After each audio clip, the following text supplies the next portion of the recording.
Olá, seja bem-vindo a mais um episódio do podcast da Estratégia e Consultoria. Eu sou César Lima, sou consultor pela Estratégia e hoje o tema é interessante para quem é empresário, está passando por um momento de reestruturação profunda da empresa e eventualmente pensando até numa venda futura.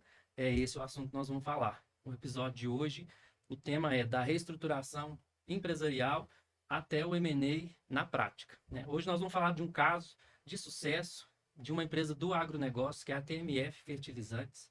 Eu estou aqui com dois convidados, o Adam Castro, que é o CEO da TMF Fertilizantes. Tudo bem, Adam? Tudo bem, César? Bom dia. Bom dia.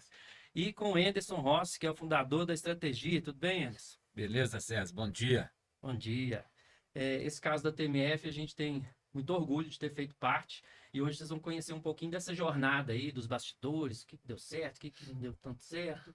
E acho que é legal compartilhar toda essa trajetória.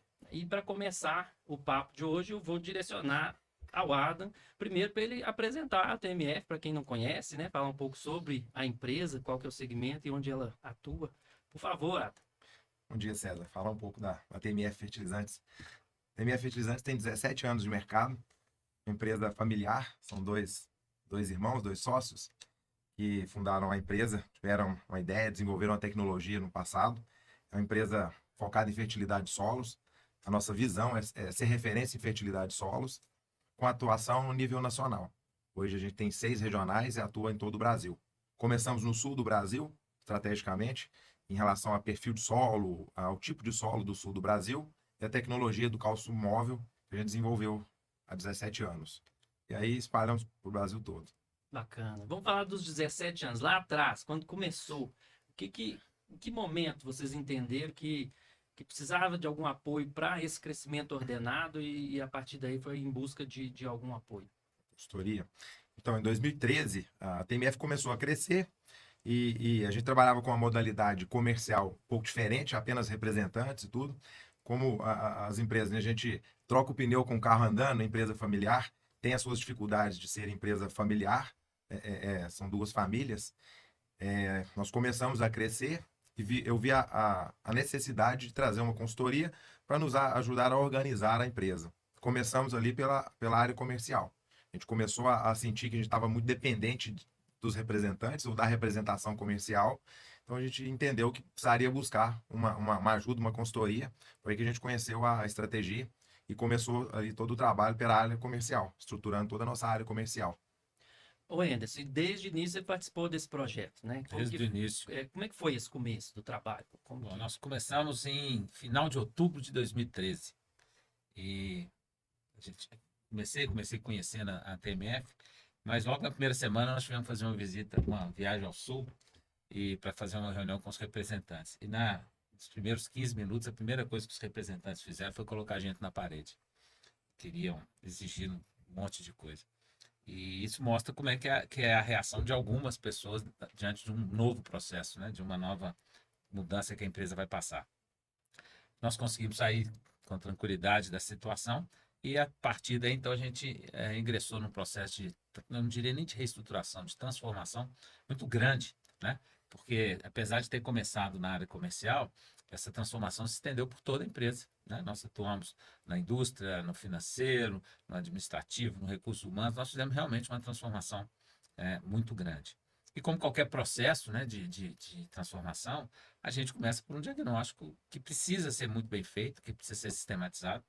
E a gente fez esse diagnóstico na TMF, e desse diagnóstico surgiu um projeto. E esse projeto delineou todos os nossos desafios, as nossas diretrizes e as ações que nós tínhamos que tomar para que a TMF alcançasse o objetivo que ela tinha, né?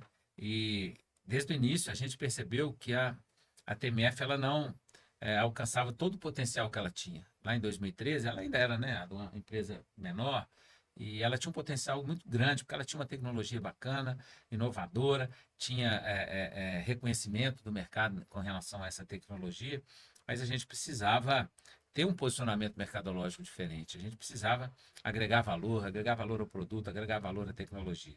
Então, o diagnóstico permitiu que a gente fizesse esse planejamento esse que se mostrou exitoso, né? A TMF conseguiu alcançar os objetivos que ela queria. Então, assim, em tese, né, como qualquer processo de transformação, a gente começou com um bom diagnóstico. Pegando esse gancho aí da área comercial, que é uma dor de muitos empresários, né? Quando você vai mexer naquilo que está funcionando, vamos pensar assim, né? E quando a gente fala de representação comercial, que traz realmente, né, uma penetração no mercado, mas como que foi do lado do empresário e dos sócios, ô Adam, essa decisão de mexer nisso? Vamos ajustar isso? Isso tem algum tipo de consequência que pode interferir, impactar no resultado comercial? Como que vocês enxergaram isso?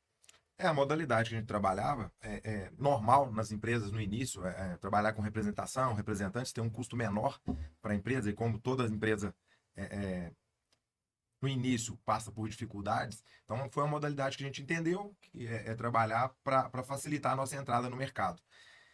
Logo após, a gente começou como é uma empresa um produto técnico, é um ponto importante ressaltar, um bom produto, tudo se inicia por um bom produto, então a gente tem um produto de boa qualidade, isso nos proporcionou bastante coisa no mercado, confiabilidade, um bom trabalho. A gente entendeu que transformar isso em consultores de venda, então não eram vendedores, né? A gente pôs como consultor de venda, além da venda de produtos, a nossa equipe dá consultoria para os nossos clientes, um bom atendimento. Então, essa virada de chave era importante, você ter uma equipe mais bem treinada, mais bem preparada para atender os nossos clientes.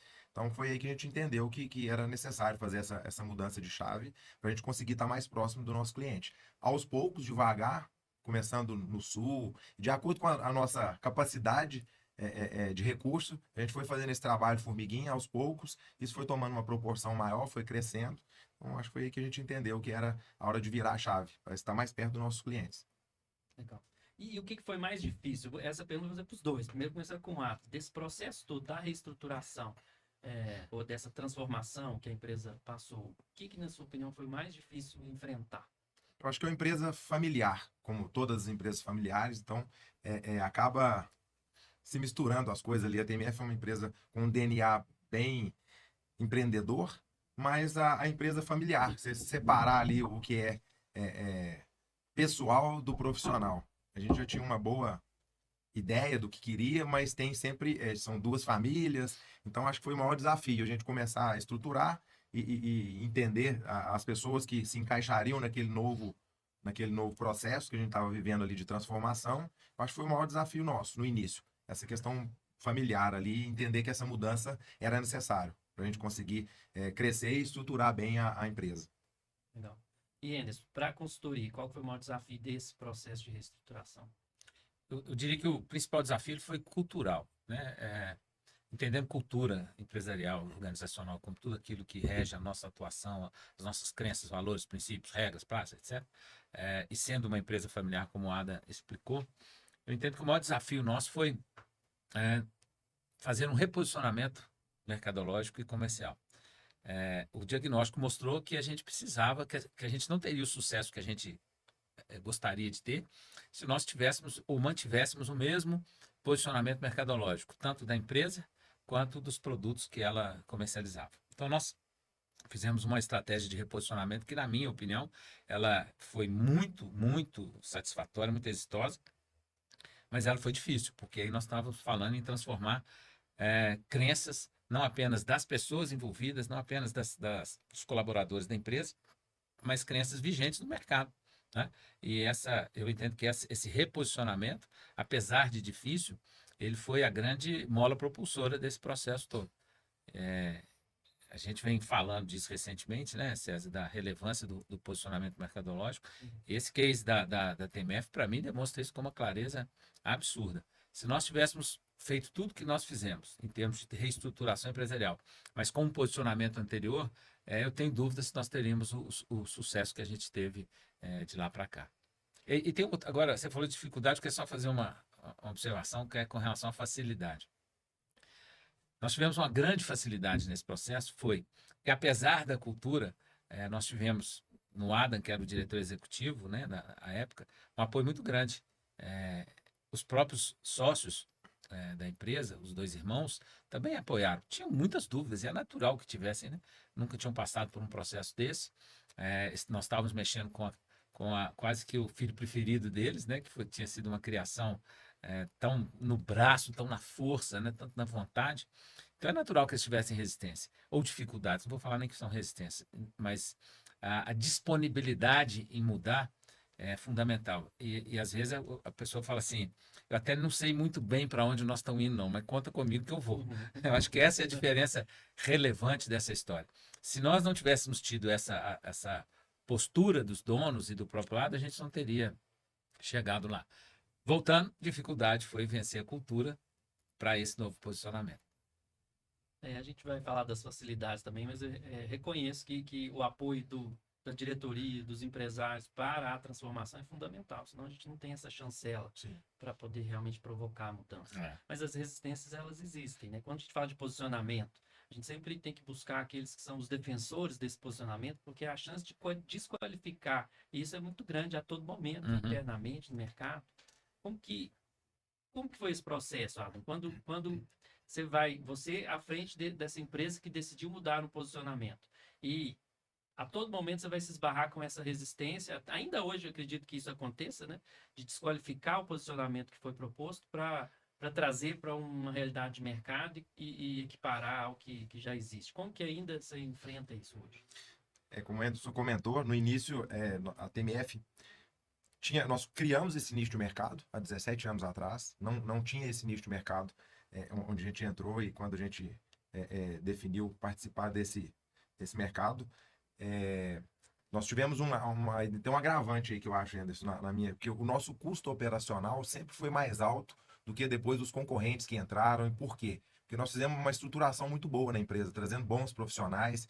E quando você tem um custo operacional mais alto, você tem que suportar aquilo ali para o crescimento, você tem uma resistência um pouco, até maior um pouco das pessoas do outro lado, ou dos sócios. Peraí, nós estamos, tá ficando muito alto esse custo, fica mais difícil ali. Então, acho que foi um ponto também que pesou bastante ali Mas eles foram entendendo e pegando a confiança na estrutura, né, na estruturação. Então, assim, a TMF foi trazendo bons profissionais para todas essas áreas. Então, a gente trouxe várias pessoas boas para o processo e acho que isso, igual eu falei, pesou um pouquinho ainda mais ali nos sócios entenderem. Essa restrição ali no início foi um pouco ainda maior. E a gente passou por isso há alguns anos ali, de ter uma estrutura um pouco mais pesada, mas ela era necessária, porque a gente já tinha uma visão de longo prazo ali de crescimento e isso era importante para nós naquele momento. E é compreensível, né, esse risco, né? Como que o empresário vai saber dosar isso, o risco versus a aposta, para poder realmente romper com esses paradigmas e fazer algo que o mercado ainda não fez? Eu não acho que isso é uma fórmula mágica, né? Não tem uma fórmula que vai fazer assim: se eu somar 2 mais 3 vai dar 5 e o empresário vai mudar por causa desses 5. Eu acho que algumas coisas sustentam a possibilidade do empresário comprar a ideia. A primeira é conhecer profundamente aquilo que a gente está fazendo. Então, por exemplo, se eu vou fazer um diagnóstico, eu não posso fazer um diagnóstico superficial. O diagnóstico tem que ser extremamente detalhado para que todas as variáveis, todos os fatores que impactam naquela empresa sejam considerados.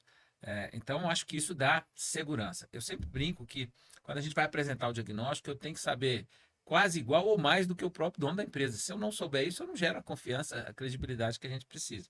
Então, esse é um ponto que favorece. Outro ponto que eu acho que favorece a decisão do empresário é que a gente não pode ter a soberba de achar que a nossa visão ela é única e é a melhor visão do mundo. Não existe isso. A gente tem uma série de visões que talvez o empresário não tenha, conhecimentos que o empresário não tem, mas o empresário conhece o negócio dele profundamente, né? Então, nós precisamos levar isso em consideração. E o consultor não pode ter a presunção de achar que a ideia inicial dele é imutável e que ela precisa valer para o resto da vida. A gente precisa reconsiderar como qualquer coisa na vida. O trabalho de consultoria também inclui reconsiderar algumas questões. Então, eu acho que a somatória dessas coisas faz o empresário acreditar mais. Mas eu acho que a mais importante, e é uma coisa que a gente defende, né, César, na estratégia, é a transparência. A gente precisa ser transparente. A gente precisa ser transparente com o cliente, com o negócio, com a gente. Porque se a gente não for transparente, lá na frente a gente vai tropeçar naquilo que a gente varreu para debaixo do tapete. Então, transparência é fundamental. Mesmo que essa transparência signifique falar alguma coisa que o empresário não queira ouvir. Mas eu brinco também, ninguém nos contratou para falar o que ele quer ouvir, não. Nos contratou para dar resultado. Então, a gente precisa fazer isso. Mas a transparência eu acho que é um dos grandes caminhos para gerar essa confiabilidade. E persistência, né? Porque um projeto desse, ele, o asfalto não está em toda a pista, não, né? Nós temos percalços, temos problemas que nós temos que administrar, e isso é normal. Agora, se eu não tiver constância de propósito no objetivo que a gente traçou, a gente cai no meio do caminho. Ada, e o fato do segmento agronegócio também tem algumas peculiaridades. Vocês enfrentaram alguma dificuldade específica desse segmento? O fato da empresa estar em país do interior de Minas tem algumas dificuldades também. Fala um pouquinho sobre isso. No agro, o que a gente enfrentou no início foi o nicho de mercado que nós criamos. Então, era um mercado. Então, a gente teve um pouco até mais de dificuldade, vamos falar assim, no início, de criar um nicho de mercado e entrar num grande mercado do agronegócio. Não existia esse mercado de fertilizantes especiais à base de cálcio, silício, que é o nosso mercado. Então, assim, a gente enfrentou bastante desafios ali. Se não tivéssemos um produto muito bom, de boa qualidade, desde o início, se preocupasse bem com isso, bastante com a qualidade dos produtos, a entrega, da forma como a gente trata os nossos clientes, as parcerias que a gente fez desde o início, tem empresas até hoje são nossos clientes há 17 anos, isso nos ajudou um pouco, mas tinha muitas oportunidades, é um mercado gigante, mas criar um nicho de mercado hoje, as empresas já estão vindo no vácuo ali que a gente criou de anos, né, 17 anos atrás. Mas tivemos, sim, bastante mais dificuldade que o normal, imagino, por ser um nicho novo de mercado. As pessoas não conheciam.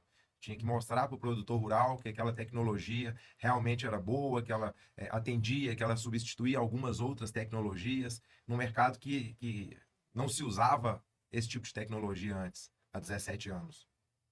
Legal. E Anderson, ainda nesse assunto do o segmento agronegócio, quando a gente vai se deparar com profissionais formados na área de agronomia, seja professores, muito técnicos, né, que Uhum. dominam realmente os conceitos, né, para um resultado do produtor rural. Qual a dificuldade que existe ao introduzir um novo posicionamento, uma forma diferente de tratar o Uhum. produto? Antes de eu te responder, eu queria voltar só num ponto que o Adam disse, e você fez a pergunta para ele, sobre ser de país. Ah, Desde o primeiro país, uma cidade pequena, né, conhecidamente pequena, mas eu sempre falei com eles desde o início que a TMF não era uma empresa de país, era uma empresa do mundo. Se ela achasse que o negócio dela era ser uma empresa de país, que ela nunca ia chegar lá, né? E assim, foi meio difícil empurrar isso goela abaixo, mas a galera entendeu, aceitou, e eu acho que isso fez muita diferença nesse processo. Agora, falando especificamente do segmento. Você sabe que eu estou há 32 anos fazendo consultoria e uma coisa que é bastante comum é quando a gente faz o primeiro contato com qualquer empresa, mesmo que ela tenha nos convidado para conversar, a gente sempre escuta, mas o meu segmento é diferente. Tudo que você faz no outro segmento não serve para mim. Eu não serve porque eu sou indústria disso, ou porque eu sou agro, ou porque eu sou educação, né? Sempre há a desculpa de que o meu segmento é diferente, então as verdades que a gente tinha não servem, e o que servem são os paradigmas que eles tratam. Isso é uma grande bobagem, né? Porque os princípios de gestão, os princípios mercadológicos, eles são os mesmos. O que a gente precisa fazer é ter clareza de entender esses processos, esses princípios e adaptar à realidade do setor. Então, no início, a gente tem que vencer paradigmas, né?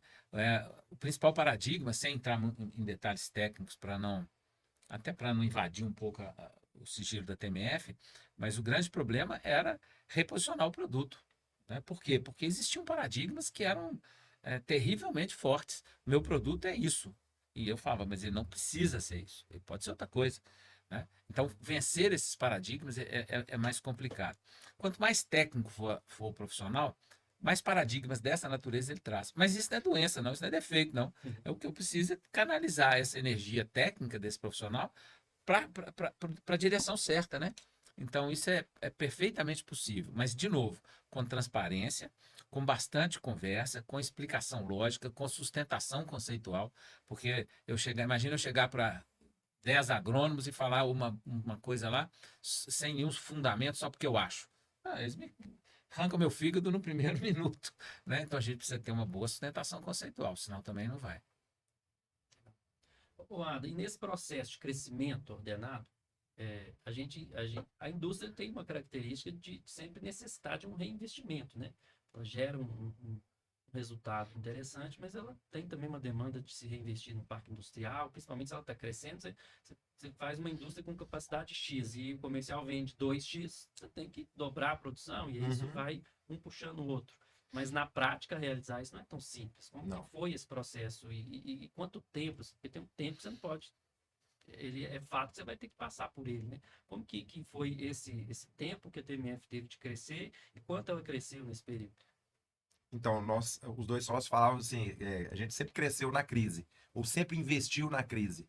A gente nunca chegou a TMF, nós nunca chegamos a vender mais do que a gente poderia entregar. Uhum. Então, com essa estruturação que a gente começou lá em 2013 e depois do nosso primeiro planejamento estratégico, a gente veio acompanhando e fazendo a estruturação na indústria de acordo com a nossa necessidade comercial. Então, passamos agora, nós estamos na terceira ampliação no parque industrial. A TMF cresceu bastante, vinha crescendo acima do mercado ali, um percentual acima. E não é fácil. A TMF é uma empresa enxuta, não é uma empresa. Não estava uma empresa endividada, mas com todas as dificuldades ali do empreendedor, quando você mais precisa de parceiros ali, de bancos, é o que você menos tem ajuda. Quando você não precisa mais desses parceiros, que às vezes aparecem as oportunidades. Então, assim, ao longo de 10 anos, a TMF veio quase que dobrando o tamanho e fazendo esse acompanhamento industrial, cresce, começa a ampliar o parque industrial e vem ampliando as vendas, ampliando o comercial. A gente começou pelo comercial porque é o que traz recursos para dentro do negócio. Então, de acordo com o que a gente estruturava as equipes comerciais, ia crescendo e ampliando as áreas, a gente ia preparando a indústria para acompanhar esse crescimento. Então, ao longo desses anos, a gente não teve essa questão de crescer 2 vezes e não poder entregar, ou não atender os nossos clientes. Acho que uma coisa vem acompanhando a outra e a gente conseguiu fazer isso bem Eu me lembro, ao né, longo desses anos. se você me corrige a data, 2015, 16, quando chegou em setembro, no auge da safra, né, quando a gente podia vender arroz, você teve que Nós mandar tivemos que parar falar assim, para de vender, porque nós temos como entregar, não tinha condições não tinha capacidade produtiva para entregar, fazer e entregar a quantidade de produto que dava para vender. Então, em setembro, quando a gente poderia vender até dezembro, né, Sim, em setembro a gente parou de vender. E foi nessa época que a fábrica, uma das ampliações começou a acontecer, né? E isso tudo para nós é sofrido. Imagina um empreendedor É. que vendo o negócio dele deslanchar, os planos darem certo, de repente tem produto para entregar, mas é um bom indicativo, né? É um indicativo de que o caminho estava certo e se provou E faz correto. parte do processo, e é um problema bom, a gente brinca, né? Esse é um Prefiro ter grande esse problema, né? Do É. que o contrário, né? De ter muito produto e E não ter ter a para quem venda. vender. Tá bom. Agora, Ado, voltando ao tema da empresa familiar, o nosso último episódio foi sobre o tema de sucessão. Inclusive, quem não assistiu pode assistir. É, Aí eu vou até direcionar essa pergunta para o Enes, porque você comentou sobre o papel do Adam nessa, né, Aham. na transformação da empresa, mas o Adam é representante de um dos sócios, família, mas tem uma posição empresarial que permite que ele consiga coordenar isso e Uhum, intervir para que o resultado do negócio seja a prioridade. Como é uhum. que isso foi na TMF? Eu queria só voltar no episódio anterior, É, que foi com uma gestora, né, uma herdeira que o Ada conhece, que foi a Helena, né, da Calbrax. E naquele episódio eu falei que ser da família não é nenhuma vantagem, mas também não é doença, não. Você não pode ser da família, pode ser bom, né?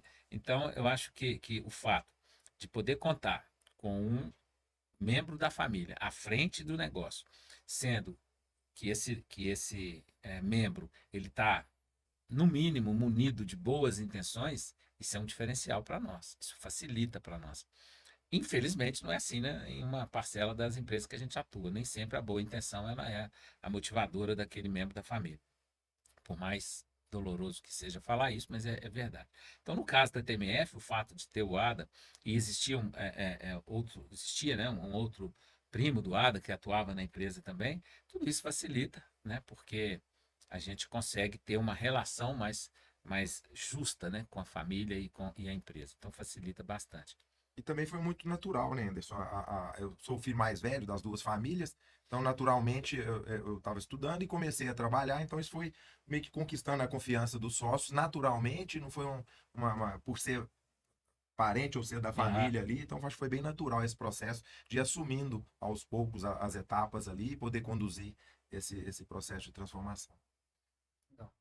E antes de a gente passar para o próximo tema, que é o M&A, na sua opinião, o que é o primeiro passo que o empresário tem que dar quando ele entende que a empresa precisa de alguma reestruturação, dentro da sua experiência? Acho que a primeira coisa é ser aberta a mudanças. Que é a maior dificuldade que a gente tem, e o Anderson comentou no início, que isso é cultural e de empresas familiares.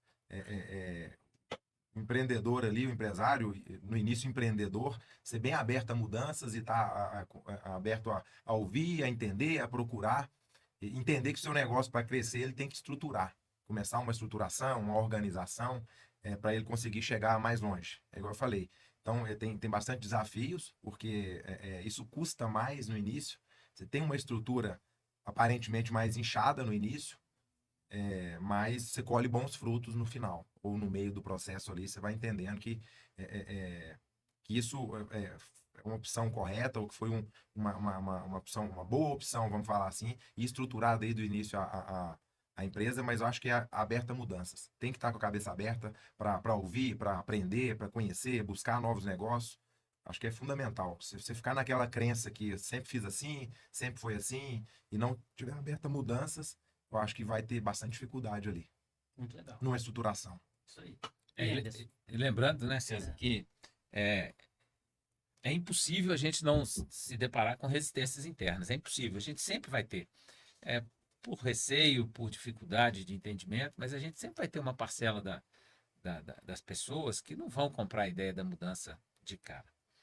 O que eu vou falar agora pode ser um pouquinho difícil para algumas pessoas ouvirem, mas eu sempre falo o seguinte: num processo grande de reestruturação como esse da TMF, foi um grande processo, a gente sempre vai encontrar três tipos de profissionais dentro da empresa. Tem aquele profissional que está disposto, cara. Ele fala para você assim: vamos que vamos, nós vamos mudar. Poxa, esse cara é 10 demais. Com ele você pode contar e você identifica ele fácil. Tal. Tem outro que fala de cara: não quero, não gosto, não vou. Esse também é bom, porque ele já se posiciona de cara e a gente ou muda ele de posição ou ele mesmo vai sair da empresa. Mas tem uma parcela relevante que são aqueles caras que ficam em cima do muro. Pô. Ele fica esperando o processo acontecer. Se ele achar que o processo vai dar errado, ou se, tem se o processo passa por alguma dificuldade, ele vem e acusa. Ah, eu sabia que dá errado, por isso que eu não sou a favor. Agora, se o processo está dando certo, ele pula para o barco do certo. Né? Oh, parabéns, eu sabia que. Lidar com isso precisa de muita habilidade para lidar com esse tipo de pessoa. Agora, eu acredito que tem um tipo de profissional que não é desenvolvível. Não adianta a gente perder ou investir tempo, recurso e energia naquele profissional. Ele precisa ser retirado da estrutura da empresa, sob o risco do processo desandar. E eu acho que uma decisão dessa é que talvez exija maior coragem dos gestores, dos familiares, de quem sócio, executivo. É a coragem para fazer coisas dessa natureza. Porque às vezes é uma pessoa importante, é uma pessoa que teve uma contribuição muito grande no processo da empresa, mas se está jogando contra, não tem jeito, né? Não adianta. Então tem gente que é desenvolvível, tem gente que só é substituível. Esse é um tema delicado, né? Nós estamos falando de pessoas, mas é o que você falou, o momento da empresa mudou. E não tem certo ou errado, nem culpados ali, né? A gente só precisa estabelecer ali quem de fato está disposto a encarar os desafios que a empresa decidiu enfrentar. Mas realmente esse processo. Mas aí entra muito o papel do CEO, do diretor, para bancar algumas decisões Claro, difíceis, né? você Porque ter ele coragem, né? tem que ter coragem, porque ele é que vai canetar a Sim. despeito das resistências, seja familiar ou de sócios, seja da própria equipe, mas que se está enxergando, né? Agora, a consultoria tem que ter tem que desempenhar um papel que é da alternativa. Não adianta eu chegar para o empresário e falar assim: nós vamos tirar fulano de tal e vai ficar por isso mesmo, nós vamos buscar um outro no mercado. Mas se tiver uma quebra no processo, na rotina, alguma dificuldade da empresa, o consultor tem que levar a solução. Senão, como é que o executivo toma a decisão de substituir se eu não levar uma decisão adequada para ele? Então, essa combinação de fatores é fundamental. Nessa transformação, as pessoas fazem parte, né, desse processo e realmente a gente precisa ter na equipe quem está. A gente tem, né, César, no nosso propósito, na estratégia, a clareza de que a gente só transforma organizações se for por meio da transformação de pessoas. Então, quando eu falo isso, não é um engenheiro insensível que está falando. Eu estou falando o contrário. Eu preciso transformar as pessoas para que eu transforme a organização. Porque uma organização é feita de pessoas, ela não é feita de parede, de máquina, de produto, ela é feita de gente. Né? Então, eu preciso preocupar com a transformação das pessoas. Aquelas que, porventura, não sejam transformáveis, e aí existe alguma... talvez a gente abra aí uma polêmica, todo mundo é transformável, né? Todo mundo é desenvolvível. Eu acho que tudo é uma relação de possibilidade e tempo, né? E eu acho que a pessoa tem que querer. Sabe, acho que Claro. na prática, aí, se a pessoa não quer, não adianta o outro querer transformá-la. Não. Ela que tem que buscar. Naturalmente, algumas pessoas ficaram pelo caminho, Sim, por escolha, e realmente, se não quiser fazer parte ali, Tá tudo certo, tá tudo né? certo, Porque tá tudo bem, não tem certo e errado, tem a decisão querendo ou individual não. diante de um momento que a empresa decidiu e acho que as pessoas precisam saber lidar melhor com isso, que faz parte. E eu acho que é um momento não só a empresa decidiu, mas o mercado Exigiu. exigiu. O mercado nos obriga, vamos falar assim de uma boa se você forma, não a gente fizesse, o que tomar você essas morre? decisões para a É. gente continuar crescendo no mercado. Então, acho que faz parte, né, do negócio. Tá certo. Agora vamos avançar para o próximo tema, que é o M&A, que para quem não conhece é um termo que significa de fusão e aquisição. Quando é que veio essa possibilidade, Adam, nesse processo? Quando que surgiu essa ideia, possibilidade de uma venda da empresa? Então, não veio, né? Nós fomos buscar. Então, a TMF começou a crescer bastante. Nós entendemos que o mercado, quando você começa a ficar, é uma empresa enxuta, vem se estruturando, fazendo toda a sua estruturação, mas você começa a ficar com uma certa vulnerável, talvez, assim, aparecer um pouco mais no mercado. E no mercado de grandes players, no agronegócio. Então, a gente, para crescer mais rápido, a gente entendeu que precisava buscar um parceiro. Então, não foi uma busca, igual eu falei antes, a TMF é uma empresa bem enxuta, tinha uma saúde financeira boa. Então, a busca foi por um parceiro estratégico, onde a gente entendeu que precisava crescer mais rápido no mercado, com um pouco mais de segurança e atuar em mais mercados que a gente ainda não atuava, que isso demanda bastante recurso também. Então foi aí que surgiu, que a gente começou a conversar com algumas pessoas e alguns fundos para achar um parceiro. E a estruturação que foi feita, ela ajuda nesse processo a dar mais visibilidade ou atratividade? Importantíssimo.